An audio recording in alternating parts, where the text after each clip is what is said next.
Speaking of Jenna Ellis, former Trump lawyer, she brought Marjorie Taylor Greene onto the Jenna Ellis show, and I have a few clips from that. Again, before we watch the first one of Marjorie Greene, I just want to remind you that based on recent analysis that I came across that was really fascinating, it seems to be the case that Marjorie Greene is going to be so powerful in this next Congress because she represents the more radical part of the Republican Party. She has the loudest megaphone within that group.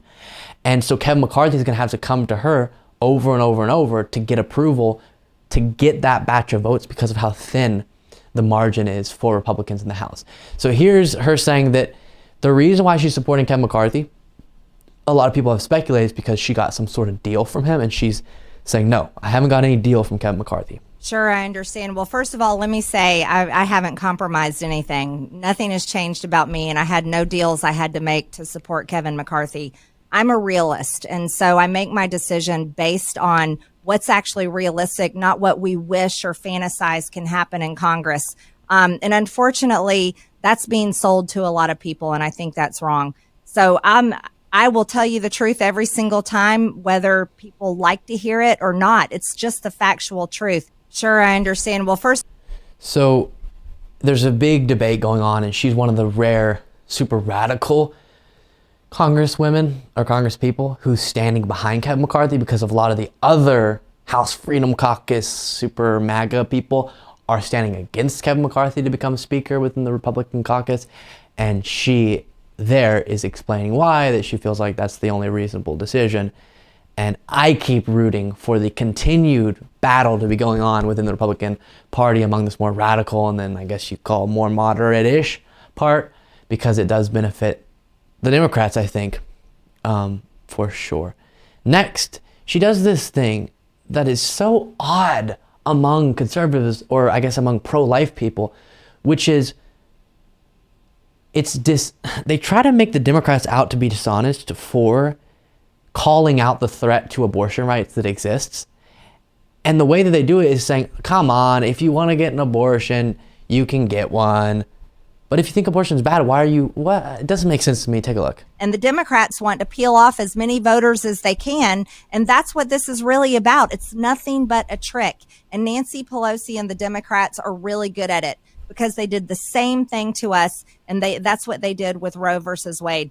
The Supreme Court overturned Roe versus Wade, and they launched a major campaign saying that the Republicans are ending abortion in America. Well, yes, we're pro-life, and we believe in motherhood, and we believe in protecting the sanctity of life and protecting the lives of the unborn. But they used it in campaign ads as fear-mongering to women who are pro-abortion, and got them to turn out and vote. It actually hurt us in the 2022 midterm elections. But that's what these bills and these votes are really about. Wait, and one of the things Marjorie Greene said before is, if you want to get an abortion, get an abortion. That's where that phrase comes from. But there she's saying it's dishonest for the Democrats to have advertised that Republicans are against abortion rights. Is that the claim being made? Isn't it perfectly fair for us to say, hey, this is what they believe, you don't support that, vote for the Democratic Party? It doesn't make sense to me. If you're pro-choice, if you're for abortion rights, why wouldn't you tell people the reality of what the other side stands for? That doesn't make any sense to me. And then another example where she's saying, come on, they're pretending that we're coming after gay marriage and we're not really. I think we need to recognize what it really is it's another Democrat trick to use in campaign ads. That's all this is, because they know for a fact that gay marriage is not anywhere under attack in this country, and no one's trying to take it away from them. The whole purpose of that bill is an attack on Christians, and it's an attack on religious freedom. That's exactly what that bill is about. So we've talked about how the religious interests actually had more gotten into the bill, I would say, than most people expected. So there's tons of consideration of religious interests, again, in this bill. It's a strange thing to frame it as an attack on Christians. That's not at all what it was.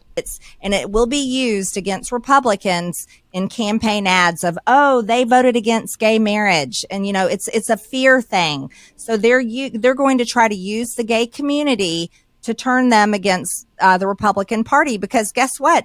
A lot of the LGBT and well, I'll go with the LGB. I don't know about the T's and the Q's, but most of them, many of them, vote Republican. And the Democrats want to peel off as many voters as they can. And that's what this is really about. It's nothing but a trick. I think we need to recognize. Well, that's just so gaslighty to look at someone and say, we're not going after gay marriage. Why are you concerned about gay marriage? Saying that we are coming after that is so dishonest. When number one, Clarence Thomas did say we need to take a look at Obergefell and maybe do a similar thing that we did with Roe v. Wade. But also, right now in the United States, if Obergefell were to be overturned, which it could happen, like what happened with Roe v. Wade, as Clarence Thomas indicated, then states have same-sex marriage illegal right now. So then instantly you would see a situation where those rights were taken away. Look at this. The following 13 states have not legalized same-sex marriage: Arkansas, Georgia, Kentucky, Louisiana, Michigan, Mississippi, Missouri, Nebraska, North Dakota, Ohio, South Dakota, Tennessee, and Texas. And this little thing notes that, of course, thanks to Obergefell versus Hodges, these laws are null and void. But if Obergefell was overturned, they would become relevant again and implemented already because they're there. They exist right now. And so it's very justified to be concerned that if the same thing happened to Obergefell that happened to Roe v. Wade, then people's rights would pretty instantly be taken away, and we should fight to prevent that and protect people from that. And so the most aggravating thing that you can have told to you is the problem that you're caring about doesn't actually exist when it very much exists. And it's very dishonest for her to say otherwise. Follow me on Twitter, Luke P. Beasley. Thank you so much for watching. If you want to be a part of what makes this show possible, plus get access to the full video version of the show hours before any of the clips are uploaded to YouTube, plus get a full extra show every single Saturday, you can do so by going to patreon.com/Luke Beasley. That's patreon.com/Luke Beasley, and there's a link in the description.